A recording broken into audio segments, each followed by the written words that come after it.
Damos la bienvenida a tu programa Inteligencia Empresarial en Antioquia, Colombia y el mundo, con este servidor Julio de la Rosa y bajo el sello de nuestro patrocinador oficial DC Broker Grupo Empresarial. Como siempre, temas candentes de lo último, del último grito en la moda empresarial.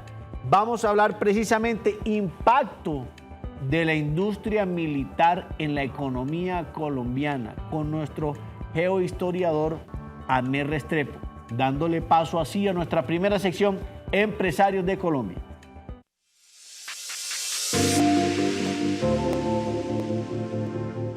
En Empresarios de Colombia, impacto de la industria militar en la economía colombiana con nuestro geohistoriador Amé Restrepo. Bienvenido nuevamente aquí a tu programa Inteligencia Empresarial, Amé.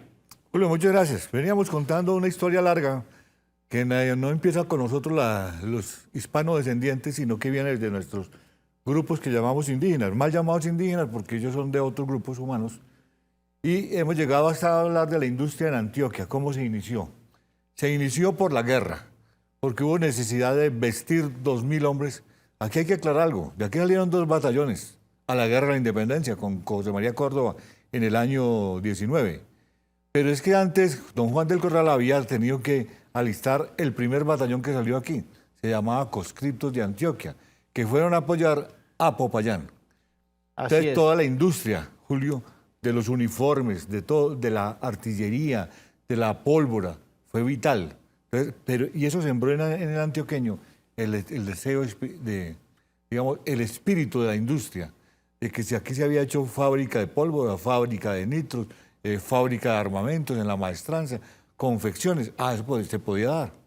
Y eso logra una cosa muy importante. Vamos a ver cómo evoluciona. Se acaba la independencia, viene un elemento muy importante que es abrir vías de comunicación a Antioquia, esa Antioquia encerrada que estaba entre montañas, se abren nuevos caminos, se da comercio en vapores a lo largo del río Magdalena y del río Atrato, porque nosotros teníamos 2 salidas, la del Atrato, que era el camino del Chamí, y la del río Magdalena. Se abre el comercio, suben los vapores, empieza a pensarse en Puerto Berrío como el gran puerto que reemplazó a San Bartolomé en el camino de las minas de oro, y sobre todo, los antioqueños ya sabían que se podía, que había cómo hacer industria.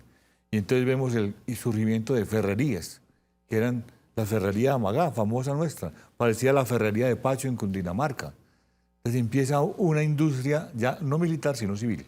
Y eso permite hacer un gran desarrollo. Pero fíjate algo que estábamos tocando el tema ahorita.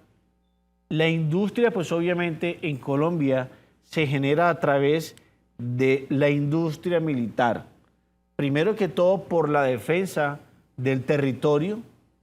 Segundo, por la defensa de la parte agrícola, o sea, de la parte alimentaria. Y tercero, también por la protección de nuestras mujeres y de sus tribus.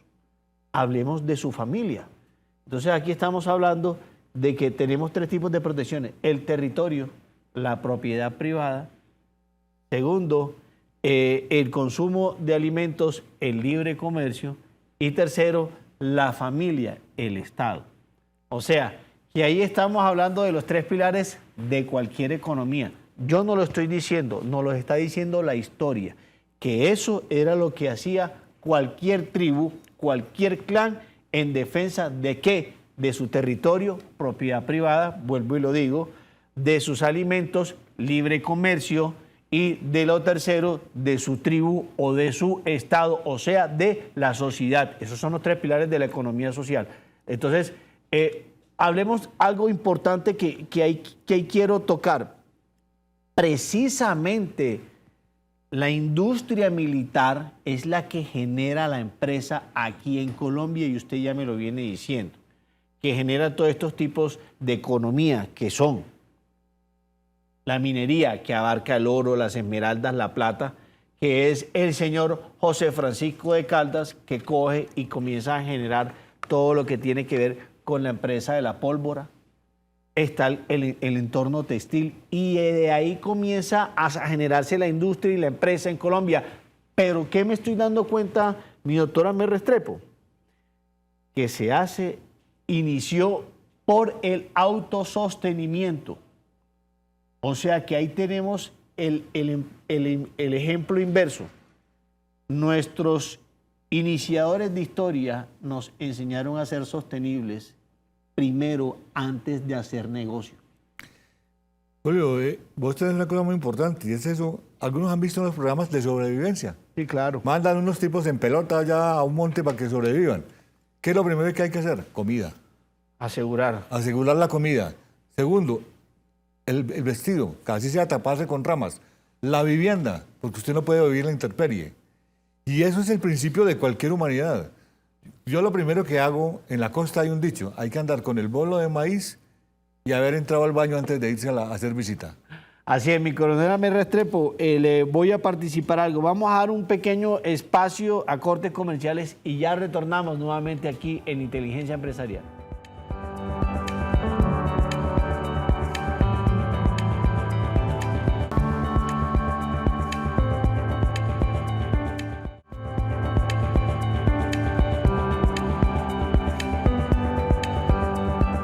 Retornamos nuevamente aquí en tu programa de Inteligencia Empresarial, dándole espacio a nuestra sesión Impacto Económico.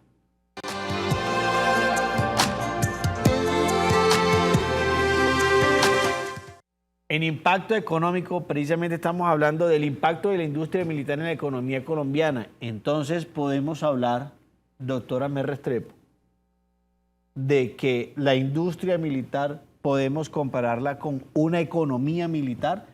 O sea, la empresa inició con una economía militar tal cual, así lo está diciendo la historia. Así lo dice la historia y esa es la realidad para Antioquia. Lo tenemos escrito en documentos, en los archivos, cómo todo el desarrollo industrial de Antioquia empezó por todo lo que se hizo durante la República Independiente de Antioquia, 1813-1814. Ahí se sembró el gran espíritu empresarial de los antioqueños. Después vino la tecnificación de la minería, porque aquí era minería esa de lavado sencillo o de socavón. Entonces, durante el doctor Francisco Antonio Sea, el antioqueño más ilustre que hemos tenido nuestro, nacido en Medellín, que fue en su momento presidente encargado de la República de Venezuela, le recomienda a Simón Bolívar que traigan expertos en minería y traen los grandes mineros, algunos no son ingenieros, son mineros especializados de Europa y llegan a Marmato, a Río Sucio, a todo este sector. Y se vuelve eficiente la economía. Grandes pueblos mineros, ¿no? Grandes pueblos mineros. Y Antioquia empieza a producir excedentes de minería. Es muy interesante porque alrededor de la minería hay de todo. Usted va a un pueblo minero como los del norte y usted encuentra de todo del dinero. Pero ¿qué pasa? También la minería requiere otro elemento, el soporte, la comida, el abastecimiento, las herramientas. Entonces se genera un gran comercio. Nosotros los antioqueños venimos de una raza de comerciantes. De hecho, nuestros ancestros cogían las recuas de mulas y se iban 6 meses a comerciar. Ese es el origen de grandes compañías comercializadoras como las nuestras, que fueron, digamos, llevaban a todas las tiendas de los pueblos, de los sitios más recónditos, en mula, productos para vender. Entonces usted ve hoy esas empresas muy grandes que son Grupo Cacharrería Mundial, funcionó con mulas.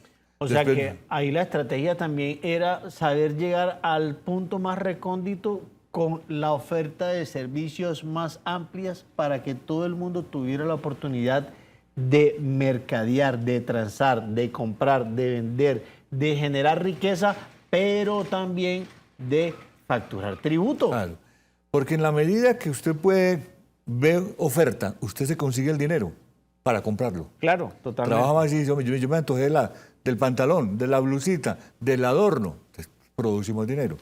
Eso es vital porque en Antioquia se da el desarrollo de grandes empresas textileras. Ya habíamos visto que el germen había estado sembrado por don Juan del Corral durante la República, para los uniformes. Después aparece Fabricato, Coltejer, y ya los campesinos nuestros que trabajan para subsistir o minería, deciden que pueden ser obreros de fábricas y se vienen a Medellín.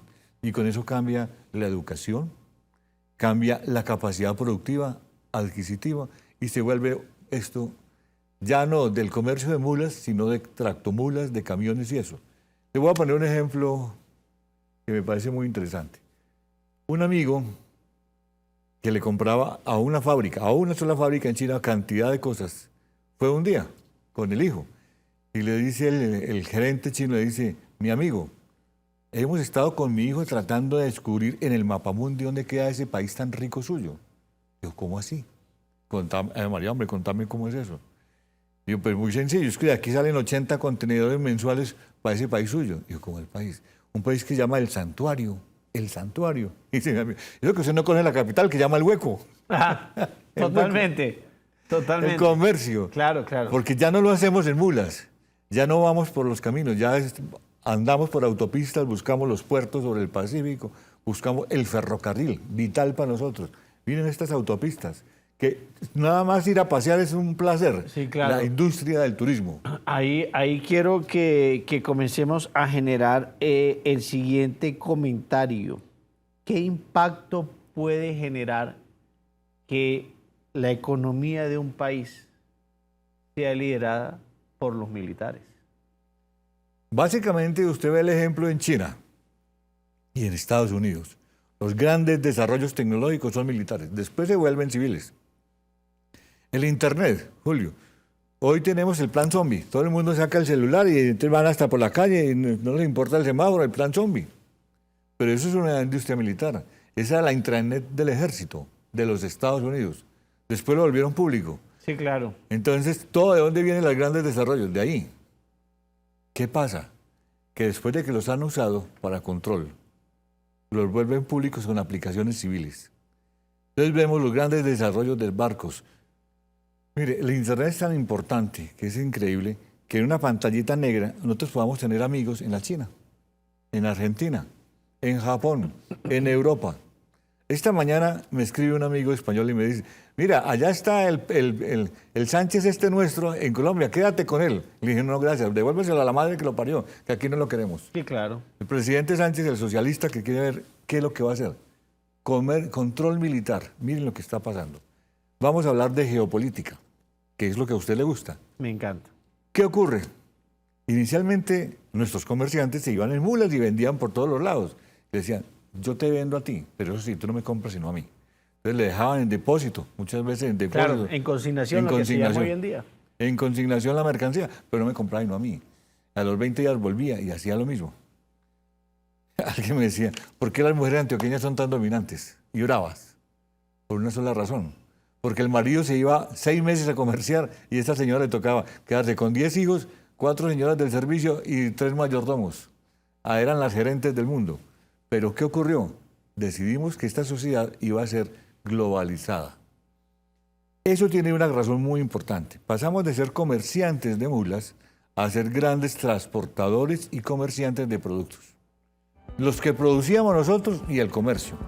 Porque antes todo se traía por la vía de las Antillas y lo vendían unos cuantos casos. En Antioquia, digamos, empezó los grandes comerciantes, digamos, fueron los Zulaibar, los ancestros de mi esposa, que traían mercancías por el Caribe y las entraban aquí, cuando en la época de la independencia.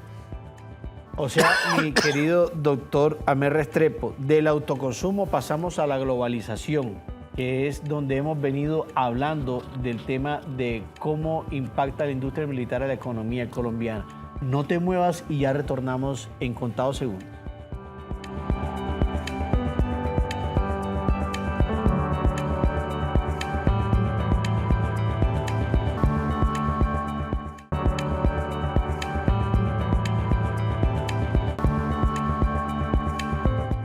Retornamos nuevamente aquí en tu programa Inteligencia Empresarial, dándole espacio a nuestra sección Hablemos de Negocios.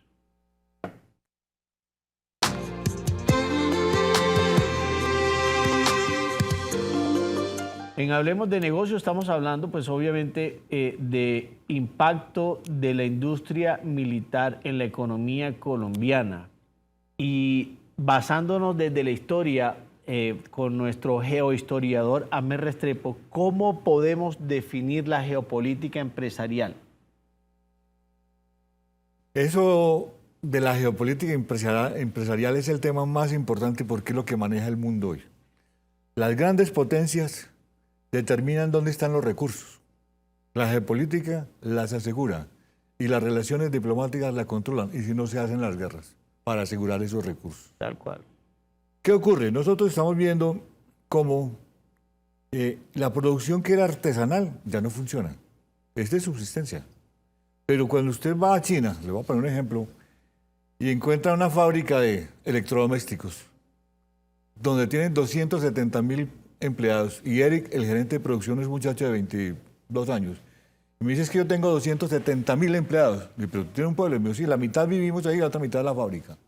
Y yo tengo 4.000 diseñadores. 4.000 diseñadores. Yo te diseño, ¿qué quieres? ¿Una nevera? ¿Una estufa? Lo que quieras, te lo digo. ¿Quieres que te monte la planta? Yo te la monto. Te la pongo a operar también. Y en ese momento un electrodoméstico chino vale el 60% puesto aquí en Medellín. Puesto en Medellín. Implica producción, diseño, transporte en materias primas. No tienen las materias, las tienen que comprar. Pero puesto aquí nos vale el 60% frente a lo nuestro. Entonces usted empieza a decir, ¿dónde gano y qué hago? Eso, ¿por qué? Porque hay una mano de obra que es diferente. En la China la pobreza es grandísima. Tienen comida, pero no tienen gran riqueza. Las nuevas generaciones sí, tienen grandes ciudades y todo desarrollo. Pero en el campo, en la China, no. Entonces se recuerdan una revista que llamaba China Reconstruye. Se veían las grandes terrazas de cultivos. La gente no aguantaba hambre. Subsistía. Pero hoy en día le dicen a un campesino, mira, te vas a venir a trabajar por $3 al día. Te montan en un barco, en un transatlántico gigante donde hay 5 fábricas. Producen en aguas internacionales, no le pagan a nadie. Y ese señor, como el de la planta que te cuento, que tiene 270.000 empleados, que es un supermagnate, va, cómprelo. Pero le vende a todo el mundo y le vende a unos precios que no son competitivos porque ellos logran una mano de obra semiesclava o barata. Eso se llama dictadura capitalista. Tuve la oportunidad de estar en China en un congreso. Estuve en Shanghái, en Guangzhou, en Yiwu y en Hong Kong. Gracias a Dios tuve la oportunidad de conocer cómo se maneja la economía en China. Tuve la oportunidad de ver cómo viven hacinados las personas que son la base laboral de China. Tuve la oportunidad de compartir con empresarios. Tuve la oportunidad de compartir con políticos y aquí puedo sustentar, dar fe de lo que el señor geohistoriador Ahmed Restrepo está compartiendo. A ver, y más o menos la relación de impuesto en China es la siguiente: el 70% de lo que tú produzcas, si eres empresario, se queda el Estado con ellos y el 30% te lo dan a ti. Si eres una persona natural, que eres un trabajador normal o un pequeño y mediano empresario, se quedan con el 100% de tu utilidad, o sea que tú no produces para nada en nada. Por eso la extrema pobreza es más amplia ya. El tema de que te fabrican, te construyen, te elaboran, te diseñan cualquier cosa en aguas internacionales, ese es el pan de cada día. Por eso las grandes denuncias que se ven con la explotación laboral, pero cosa tan rara, ahí sí hace silencio los derechos humanos, ahí sí hacen silencio los de la ONU, cosa que es un tema que después aquí en este programa a nivel de geopolítica vamos a hablar. Entonces usted nos está diciendo de que la geopolítica te permite ver el empresarial, te permite ver por qué en un mercado existe un producto, por así decirlo, mucho más económico del que tú hoy en día estás comercializando y ejecutando acá. ¿De qué otra forma la podemos definir para aquellas personas que nos ven en estos momentos, doctor Ahmed? El control de las grandes potencias sobre el mundo es innegable. Nosotros no podemos negar que la Roma antigua hoy es Estados Unidos. En pugna con China, Japón y Rusia. Con una diferencia, es la ideología. Es la ideología. Yo soy demócrata por naturaleza, pero no demócrata como el Estados Unidos zurdos, no, sino como los colombianos. Pienso en el libre albedrío, en la libre idea, en la libre empresa, y ese es el fundamento, porque me permite pensar, reaccionar, construir y escribir. Entonces, cuando miramos qué pasa con el control de los países, vamos a ver cosas diferentes. Antes se hacía ¿cómo? Con las armas, le ponían a usted una lanza detrás o una espada, ¿y qué ocurre? O camina o camina. O camina o camina. Entonces no tiene alternativa. Pero hoy en día se hace con el control económico. A usted le tocó la pandemia. Yo reconozco que yo pensé que la humanidad se acababa. Cuando nos encerraron con el COVID-19, que no salíamos ni a la calle, que veíamos a nuestros vecinos al otro lado, y aplaudíamos a los médicos, uno decía, la humanidad se va a acabar. Parece que sí. Nunca hemos visto eso. ¿Y eso qué es? Una pandemia. Porque lo del COVID estaba planeado. 2 años antes ya habían pruebas y test de COVID. ¿Cómo así? O sea que eso ya está montado, sí, señores. Sí, claro. Y vamos a ver qué pasa en la geoestrategia. 4 o 5 familias ricas como los Rothschild y los otros decidieron que había que manejar el mundo. ¿Cómo? A través de los bancos y del dinero. Y entonces vemos cómo hay una tendencia de control mundial.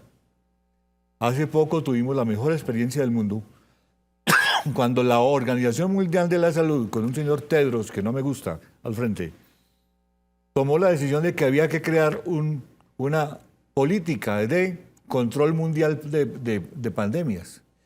Oiga, ¿saben qué es eso? No, a nadie le importó. ¿Qué hicieron?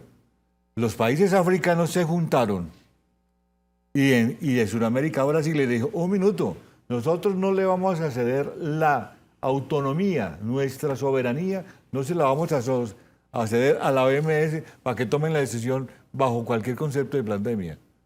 Es más, nos vamos a retirar de la OMS. ¿Por qué? Porque ustedes no pueden coger la soberanía de todos los países y controlarla, hacer lo que les da la gana. Ya vimos cómo el elemento del COVID fue una estrategia de miedo para controlar los recursos del mundo. Un elemento distractor, y así es como podemos definir geopolítica empresarial. Voy a sacar una parte, voy a dedicarle un programa exclusivamente a 2 personajes que saben de geopolítica aquí en Colombia. Ya tenemos a nuestro geohistoriador Amer Restrepo y el otro es un invitado especial que se los mantendré en sorpresa. Recuerda bien que aquí en tu programa de Inteligencia Empresarial vas a encontrar siempre herramientas que te permitan tomar la mejor decisión en tu negocio y llevarlo al éxito. Recuerda siempre la palabra y la frase de nuestro programa. Agradece cuando te dejen en la oscuridad.